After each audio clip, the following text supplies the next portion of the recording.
Hey, what's going on, everybody? It's me again, Golden Blue Dude, and if you haven't already, go ahead and hit the like and subscribe button. This channel is home of at least one college football video every single day. And I am on day 7 of COVID, and even though I sound nasally, I actually feel much better today. The biggest issues that I've had, straight up dizziness, fatigue, and basically felt like I was ran over and then dragged behind a truck. So all that, I'm feeling better. But I do sound a bit more nasally, so even though it sounds like I'm not getting better, I promise you I am. And haven't stopped with the videos.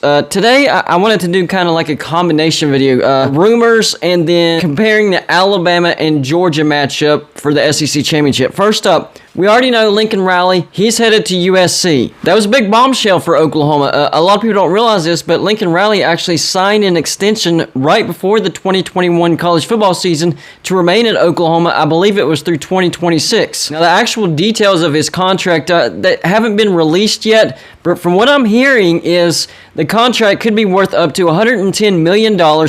He gets a private jet.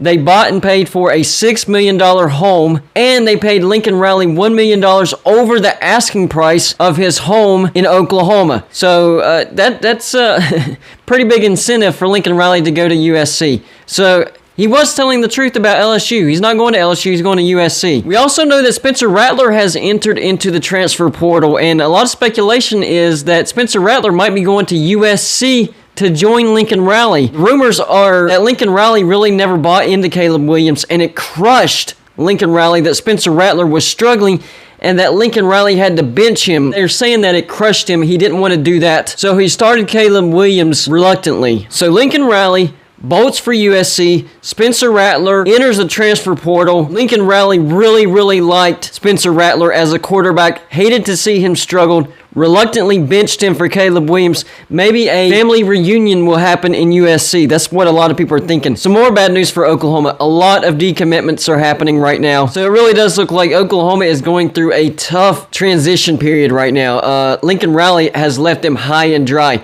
Overall, he was 55-10 at Oklahoma, and he's known for a quarterback coach. Baker Mayfield, the quarterback for Oklahoma in 2017, he won the Heisman Trophy. Kyler Murray, the Oklahoma quarterback in 2018, he won the Heisman Trophy. And then Jalen Hurts, the Oklahoma quarterback in 2019, he was the Heisman Trophy runner-up. So I think the main focus of Lincoln Riley at USC is to get back to having great quarterbacks in Southern Cal. And there's plenty of great quarterbacks in that high school community. So I think the Trojans will start seeing a lot of great quarterback talent coming in because of Lincoln Riley. Another interesting hire was Brian Kelly to LSU. Brian Kelly was the head coach of Notre Dame. Overall, 113-40. That's really good. One of the best coaches in Notre Dame history. And this year in 2021, Notre Dame is 11-1, and they still have a decent shot of making the playoffs if Georgia beats Alabama and if Baylor beats Oklahoma State. If those two things happen, Notre Dame's pretty much a lock to get into the playoffs. So the crazy thing is Notre Dame can make the playoffs and Brian Kelly won't be the head coach. So all this hard work that he's put into it, he's kind of just leaving it and taking off to LSU. What if the unthinkable happens and Notre Dame wins the national championship the same exact time that Brian Kelly left to go to LSU? That would be one heck of a story right there. And finally, the biggest game of the championship weekend, in my opinion, I think in everybody's opinion, to be honest with you, the SEC Championship is going to be number 3 Alabama taking on number 1 Georgia. Alabama is 11-1 and Georgia's 12-0. A lot of people, including myself, aren't giving Alabama much of a chance to beat Georgia because Georgia has just looked head and shoulders above everybody. It's not that Alabama's not a good team. They're actually a really good team, but Georgia's elite. And I predicted at the beginning of the season that Alabama would take a step back this year, and that's exactly what's happened. That's not saying that they're bad, but they did take a step back. I mean, last year they had an all-time great team. This year, nowhere close to that. On the season, Alabama averaged 42.7 points per game. That's 5th.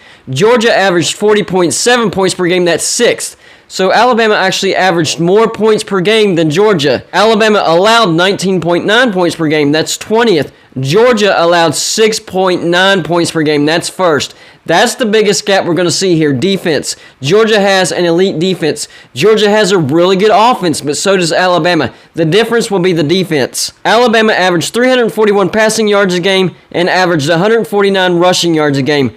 they allowed 213 passing yards a game and allowed 79 rushing yards a game. Now for Georgia, they averaged 240 passing yards a game. That's 100 yards less than Alabama, but they averaged 202 rushing yards a game. That's about 70 yards more than Alabama. They allowed 151 passing yards a game, far less than Alabama, and they also allowed 79 rushing yards a game. So both of these two teams are known for a pretty good rushing defense. I will say Alabama does have the better quarterback, for sure. I mean, quarterback Bryce Young, 289 for 419, that's 69%. He's thrown for 3,901 yards, 40 touchdowns, and just 4 interceptions. Now, the quarterback for Georgia is Stetson Bennett. Guys, this is the only reason why Georgia fans might be nervous against Alabama, their quarterback. Once I see these stats, I'm like, man, how have they had this much success? I mean, Stetson Bennett, 119 for 183, that's 65%. He's thrown for 1,985 yards, 21 touchdowns, and 5 interceptions. He's managed the game, that's about it.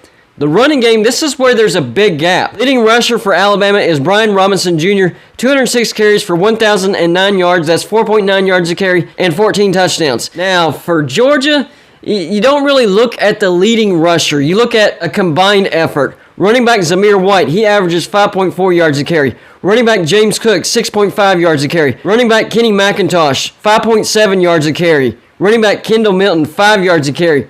4 different running backs averaging 5 yards or more per carry. That'll wear out any defense, and Alabama doesn't have an elite defense. Decent defense, but not elite. That running game will wear down that decent defense. I like to look at the head-to-head. This is really what tells the story this year. Georgia and Alabama, they actually had 4 common opponents. The first one was Florida. Alabama played at Florida in their 3rd game. They barely survived on the road, 31-29 in overtime. Florida turned out to be a 6-6 team. On the flip side, Georgia played them at a neutral site, talking about Florida, and whooped them 34-7. Another common opponent, Tennessee.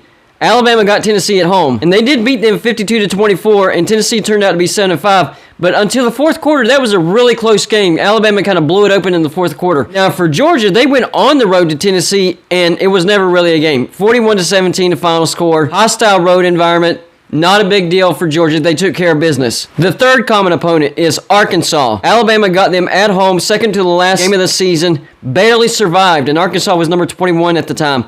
42-35. Arkansas ended up being 8-4. That's the same Arkansas team that Georgia played 5th game of the season at home, and it looked like they were playing a high school team. They beat Arkansas 37-0. And finally, the last common opponent, Auburn. Alabama got them, of course, in the last game, the Iron Ball at Auburn. Survived Auburn 24-22 in 4 overtimes. Auburn turned out to be 6-6. Georgia got Auburn right after the Arkansas game on the road as well. They were number 18 at the time, and they dismantled Auburn 34-10. So if you look at the common opponents, Alabama does not have a shot in this game. There is one thing that gives Alabama a shot, in my opinion, and that's their quarterback. Alabama has the better quarterback. There's no question about it. And we also know that Alabama has the better coach. I mean, Nick Saban is the greatest coach of all time. So the only thing that really kind of worries me about Georgia is Kirby Smart coaching Georgia out of this win and Stetson Bennett throwing Georgia out of this win. This is Georgia's game to win. So it's up to them whether they want to give this to Alabama or not. The ingredients are there.